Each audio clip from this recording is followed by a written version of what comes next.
পত্র পত্রিকায় এসেছে, বিভিন্ন সোশ্যাল মিডিয়াতে এসেছে, মধ্যপ্রাচ্য সহ বিভিন্ন দেশে পোস্টাল ব্যালট যেগুলো পাঠানো হয়েছে সেগুলোকে কিভাবে ডাকাতি করা হয়েছে। ঠিক যারা এই দেশ থেকে পালিয়ে গেছে তারা যেভাবে আপনাদের ভোট ডাকাতি করেছিল, ঠিক একইভাবে আবার সেই ষড়যন্ত্র শুরু হয়েছে। দেখেছেন আপনারা?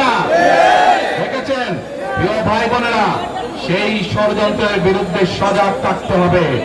বিদেশে বসে তারা ষড়যন্ত্র করছে, একইভাবে আপনাদের আবার যে ইলিয়াস আলী, দিদার, জুনায়েদ সহ হাজারো মানুষের প্রাণের বিনিময়ে যে অধিকার আমরা অর্জন করেছি, 24-এ গণ আন্দোলনের জনগণের আন্দোলনে এই সিলেট শহরে 13 জন আমাদের জীবন দান করেছে, 13টি প্রাণ ঝরে গিয়েছে আমাদের।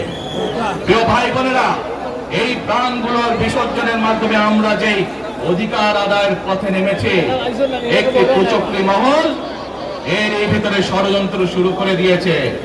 দেশের ভেতরেও তাদের ষড়যন্ত্র থেমে নেই, কিন্তু 2024 সালের 5ই আগস্ট এই বাংলাদেশের জনগণ প্রমাণ করে দিয়েছে যে বাংলাদেশের জনগণ ঐক্যবদ্ধ থাকলে, ঐক্যবদ্ধভাবে নেমে আসলে যে কোনো ষড়যন্ত্রকে বাংলাদেশের মানুষ প্রতিহত করতে পারে।